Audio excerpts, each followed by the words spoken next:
Kalungkot na dahil nag-aaway-away na ang mga senador at ang mga congressman. At kamakailan lang biglang nagkaroon pa ng palitan ng liderato. Mantakin mo ha. Mantakin mo ang mga congressman ang pinangalanan ng mga kontraktor pero naglinis ng liderato sa Senado. Utang ng hina. Mga mahihinang nilalang. Dapat kasi may mga nagsalita na ng mga whistleblower. Dapat yung mga apektadong mga tao kusa na umaalis. Pero dito hindi eh. Ginagamit yung kanilang kapangyarihan para iharas eh.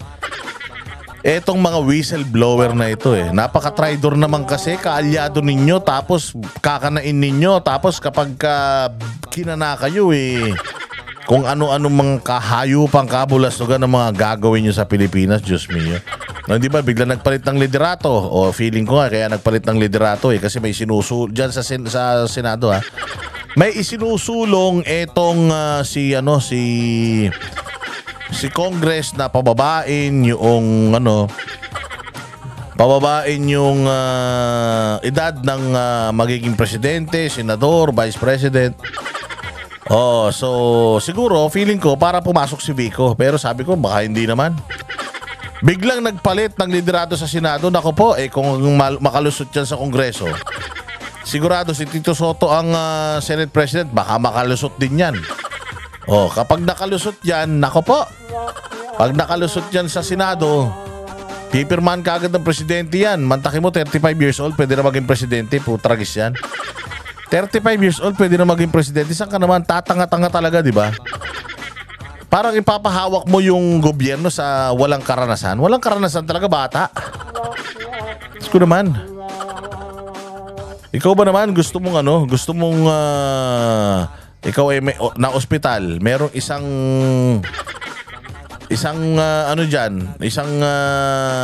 accelerated, batang-bata. Tapos yun gusto mong humawak sa katawan mo, mag-opera ng mga bukol-bukol mo. Siyempre, hindi ba, doon ka sa may espesyalista talaga, yung matagal na experience. Hindi yung, Diyos ko naman, nakatatlong termino lang. Diyan sa Pasig, gusto nyo na maging presidente, no ba kayo? Yan, sabi ko nga sa inyo, kung kukumpara nyo naman kay Isko yan, malayo. Wala rin naman nagbago sa Pasig. Magaling lang magbigay ng mga ayu-ayuda, magaling lang din magsalita, magaling lang din mag-PR. Pero tinan mo, sobrang ganda na Pasig. Punta ka sa mga malalayo ng mga Pasig, yung mga bandang mga pinagbuhatan, ganyan. Yung mga dulo-dulo. Ikumpara mo sa Quezon City. Ikumpara mo sa Makati. Ikumpara mo sa Mandaluyong. Ikumpara mo sa ano ba yung mga katabi pa nila? Ikumpara mo sa Taguig, ganun din, magulo pa eh. Yan yung paligid niya. Yan yung paligid niya eh. Maganda lang yung Ortigas. Para mo maganda na yan. Di pa siya mayor, maganda na yan. Pero yung Bandaron, wala naman masyadong mga development dyan. Pero pag tinignan mo si Isko, kita mo yung mga development ni Isko sa Maynila, di ba? Yung mga proyekto. Ano bang proyekto ni Vico dyan sa Pasig na tumatak ng bonggang-bongga? Hindi, natatanong ko lang. Hindi man ako taga-Pasig, pero yung mga kamag-anak ko marami akong kamag-anak sa Pasig sinasabi nila, mabait siya si Vico. Grabe nga mamigay ng ayuda. Ayuda? Yung mga relief goods, parang yung panahon pa ni Pangulong Duterte, diba, pag nung pandemic, namimigay ng mga grocery, gano'n. Ano pa tawag doon? Basta namimigay ng mga food box, gano'n, food basket, ganyan.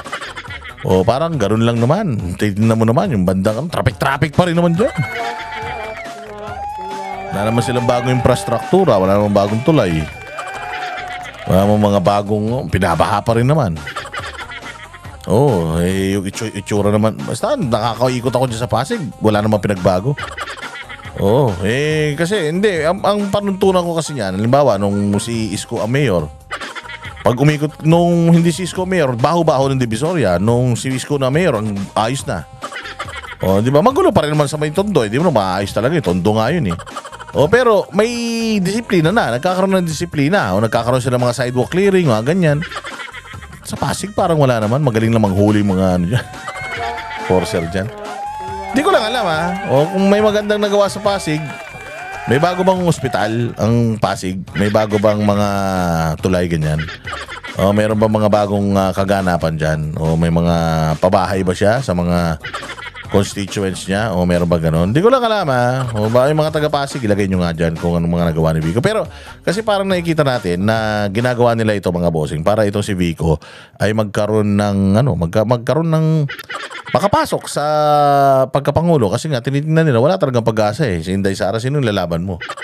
Si Ontiveros, putsangin na, malabo. Mas malabo pa sa ihi ng pusit. Talagang ang boboto dyan, yung mga kaalyado lang niya, tsaka yung mga kasapakat niya yung mga makakaliwa, yung mga progresibo, kung tawagin na socialist. Sino pa? Sino pang pwedeng lumaban? Yun lang naman si Robredo. Ay, si Lenlen, si Lenny. Ewan, pag naglaban si Lenny, pag tumakbo si Lenny, tatakbo. Puro babae maglalaban.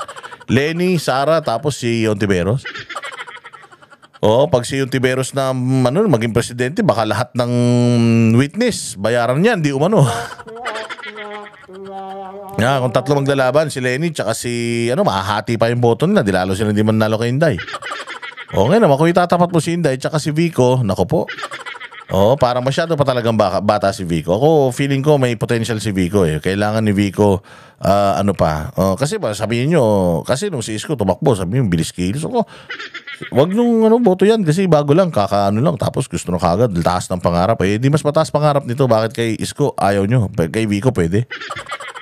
Natapos ni Vico yung 3 taon. Sa 3 taon, ano yung tumatak na ginawa ni Vico sa Pasig? May nagustuhan siya ng mga tao sa Pasig. Kasi nga, dyan sa Pasig, mga bossing, madaming pinahirapan niya ng mga Eusebio. Mas maganda lang ng konti yung ginawa niya sa Eusebio. Pero hindi naman mas maganda ng malaki. Yung ginawa niya versus mga ginawa ng Eusebio. Yung mga Eusebio, di umano, mga kawatan daw yan. Baka siya, hindi masyado. Pero ang tanong, ano nga ang development? Ano pa yung mga nagbago sa Pasig? Ano pa yung mga naging magandang mga bagay-bagay sa Pasig? Parang wala naman akong narinig kahit sa balita, wala Wala rin ako nakikita na mga nagvo-vlog patungkol sa kanya. Itong ginawa niya. Kapag ang alam ko, maganda ang mga binibigay niyang relief goods. Nung relief goods na binibigay niya sa mga taga-Pasig, maganda rin yung mga binibigay nila regalo sa mga matatanda sa Pasig. Pero aside from that, parang wala naman masyado. Hindi naman siya maingay na mayor. Wala namang masyadong malaking sumasabog na talaga namang masasabi. Yung kanyang war on drugs dyan sa Pasig, parang dami pa rin naman addict dyan.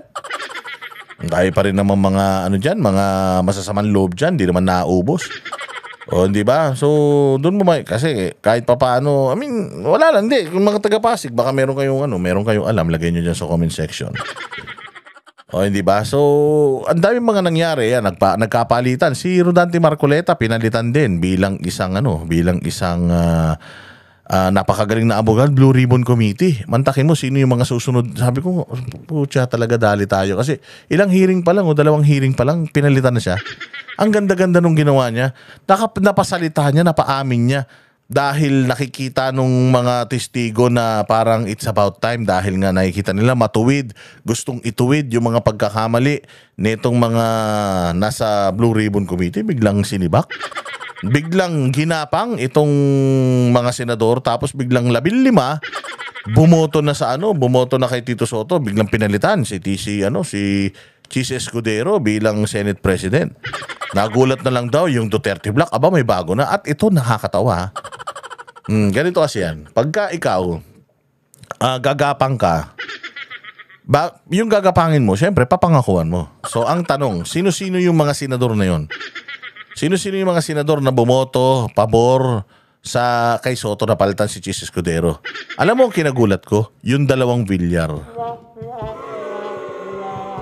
Oo, nagulat din ako Yung 2 Villar, yun ang talagang ikinagulat ko ng malala. Kasi si Mark Villar alam mo naman na kapag si Soto nilagay mo dyan, pro-impeachment yan Oo. So, alam mo naman na magdidelekado si Inday Sara. At pag nagdelekado si Inday Sara, parang tinabla mo si Inday Sara, tama? Hindi ba? Ito talaga si Mark Villar. Tahimik na nga, wala nang ginagawa na merwisyo pa. Ito naman si yung kapatid niya. Diyos ko po, hindi naman mananalo yan, Camille Villar. Tsaka yan si Amy, hindi naman mananalo sana yung dalawa na yan kung hindi binuhat ni Inday Sara Hindi ba naisip nito ni Camille? Akala ko ba magkaibigan kayo ni Inday? Tapos pinagkanuno mo talaga si Inday kasi si Tito Toto gusto niyan ng ng impeachment kay Inday, hindi ba? Tinulungan ka na nga ni Inday manalo. Putangin na itong mga Villar na to, mga wala rin palang utang na loob Hindi, tinan mo hindi ko alam kung anong hawak ni Soto sa kanila or anong ipinangako ni Soto sa mga Villar. Pero ano ang pwedeng ipangako ni Soto sa Villar? Prime water. Prime water. Hindi ko hahayaan na magkaroon ng hearing tungkol dun sa bulok na serbisyo ng kumpanya nyo, yung Prime Water. Pwedeng ganun. Kasi magtataka pa paano silang nakuhan dalawa. Alam mo naman Duterte alay yung mga yan. Kasi makuha mo man yung dalawa na yan doon sa bumoto kay Chis Escudero, kulang pa rin sila kasi siyam 12 lang sila, 13 pa din yung kabila, so panalo pa rin si Tito Soto. Hindi ko si Cayetano, alam ko talaga, traidor talaga yan. Traidor talaga yan, di umano, kaya nga daw iniwan ng asawa yan joke lang. Hindi, I mean, wala talaga. Si Alan Peter Cayetano has been consistent. Syempre si Jinggoy, sino pa mabuoto? Si Amy, si Bato, si Robin, si Bongo, si Villanueva, tsaka si Marcoleta. Yan yung mga bumoto kay Chis Escudero. Kay Soto, nagapang niya yung 15, pero wag kayong pakasisiguro dahil yung 15 na yan, mababa yan para sa majority. Pinakamalaking minority sa history ng Senado, itong minority ngayon, Siyam. Malaki yan. Siyam. Anytime pwedeng magpalit ulit ng Senate President. Sabi ko nga sa inyo, ang Senate po kasi nakadepende yan sa popularity. Hindi pwedeng magwalwal talaga itong si Tito Soto dahil masisira siya for the next 6 years at baka ito nang huling pagiging senador niya, talagang masisira ng bonggang-bongga yung pangalan niya kapag tinarantado niya yung Senado ngayon. Kapag pinalusot niya yung mga hindi dapat lumusot at pinulitika nila at nagbuo na naman sila kasi talagang ito ay attempt to create another super majority sa gobyerno. Wala na naman check and balance kasi tinan mo alyado nila yung Senate President tapos pinsan yung Speaker of the House na di umano parang ang dami ng mga iskandalo na leading towards dito kay Zaldico at saka dito kay Romualdez so parang tinanggal mo ulit yung balance kasi nagkaroon na ng balance nag-aaway na ulit yung Senate and Congress, nagpapasikatan na sila ulit. Dati nung panahon nung 2022 harmoniously nag-co-exist sila payag lang sila sa lahat pero ngayon na nagkakaroon na ulit ng check and balances, pinatay nila. Ginapang niya. Anong mga ipinangako kaya niya dito sa mga napaboto niya si Tito Soto? Kasi technically hindi naman siya abogado, naging Senate President na siya, pero hindi naman ibig sabihin nun siya na pinakamagaling dyan. Inalampaso nga siya ni Alan Peter Cayetano Inaano nga siya ni Alan Peter Cayetano sa mga debate so makikita natin na baluktot din kasi na utak nito ni Tito Soto. Hindi ko alam kung ano nangyari rito Yung mali ginagawa ng tama, yung tama ginagawa ng mali. So bigla rin niyang pinalitan itong si Marcoleta na ang ganda-ganda nung ginagawa. Tuwan-tuwa mga Pilipino. Pangalawang hearing pa lang biglang pinalitan. Ang daming nabunyag. Ang dami nilang napaamin, ang dami nang pwedeng isampang kasos, biglang pinalitan mo. Sinong pinalit mo? Si Lacson, kaalyado? Kung tanginan yan.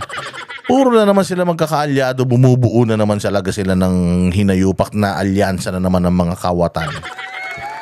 Buisit talaga nangyayari dito sa Pilipinas O dapat dapat hindi tayo pumapayag na ganyan. Kaya nga sabi ko, kung wala na tayong nakikitang pag-asa talaga, willing pa ba kayo magantay ng ng 2-3 taon pa? O kasi wala, parang ginagago, binababoy na nila yung sitwasyon, yung sistema Bumoto kayo para para ma-archive yung impeachment ni VP Sara. Bumoto rin kayo doon sa nag-o-oppose nung pag-archive ninyo. Anong klaseng prinsipyo? Naintindihan ko si Bam Aquino, si Kiko Pangilinan, si Risa Ontiveros, yung 3 itlog na bugok na yan. Naintindihan ko na ayaw niyan talaga sa Duterte Black. Ayaw niyan talaga sa dating majority. Ayaw niyan kala Chis Escudero. At saka yan si Lacson, naintindihan ko. Pero po siya yung ibang mga pumirma, yan sila Gatchalian. Si Lito Lapid, talagang boto lang naman yan. Huwag na natin sisihin si Lito. Si Lito Lapid, nagbibingo lang yata yan kung halimbawa, si Tito Soto, hindi na iniisip sino ba talagang pinakamagaling sa dalawa. Hindi, po siya magbibingo na yan. Pag lumabas kakarambola yan, baka maglagay na yun dito sa bulsa niya ng A or B. Tapos pag bunot niya A, sino yung A? Tito Soto, boto kay Tito Soto. Baka ganun lang yung ginawa niya, hindi natin alam. Pero boto lang naman talaga yan. Wala naman bilang, may bilang pero wala naman talagang importansya yan. Yung 2 tulpo, kumana. Di ba? Naintindihan din natin yung 2 tulpo. Naintindihan natin na kung gagapang talaga si Tito, pwede siyang manalo. Pero 1 puntos lang sigurado. Kakabahan pa rin siya kasi marami-rami yun yung yung magiging parang opposition or minority, kaya medyo ingat siya. Ang gagaling pa nung mga naging minority ngayon. Pero relax lang. Pag hinayop ito ni Tito Soto, yung pangarap nila ni Vic na magkaroon ng presidenteng sa pamilya nila, ito na rin ang katapusan. Kasi itong Vico Soto na to, maaga rin nagpapakita ng totoong kulay. So napakarami mga nangyari mga bossing sa ngayon, talagang sobrang disappointing yung hindi naman ang ganda ng ginagawa nyo, tatanggalin ka. Ang ganda ng hearing, tapos tatanggalin ka. Daming yung nabunyag, tapos tatanggalin ka. Tapos ang pinakamatindi pa nito, okay lang naman makipag-collaborate ang Senate President sa Speaker of the House. Pero yung parang naging aso na yung Senate President sa Speaker of the House, considering that number 3 ang Senate President, tapos Speaker of the House, number 4 lang.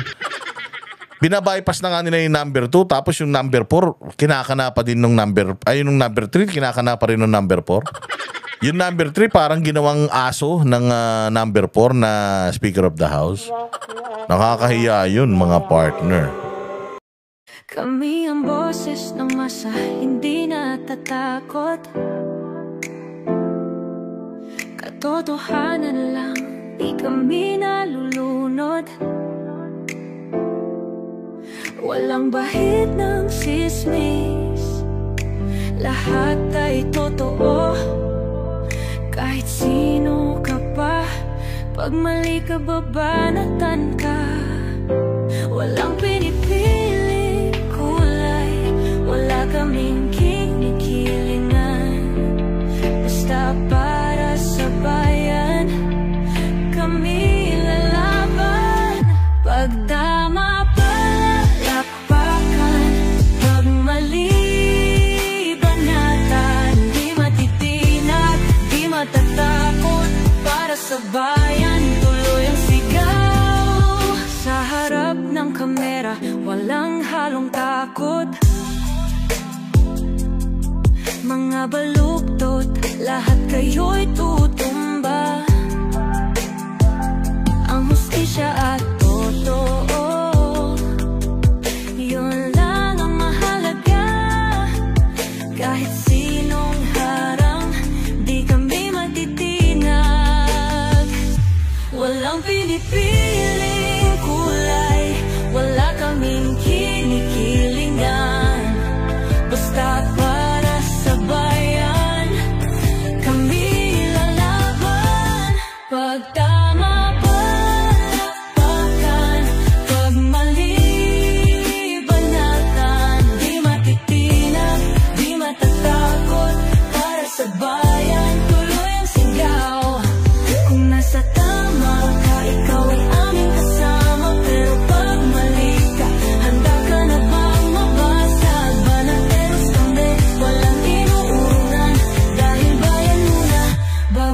sarili.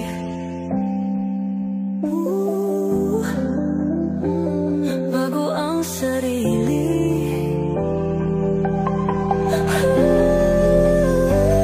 Pag tama palakpakan, pag mali banatan, banatesang sigaw, katotohanan ng laban.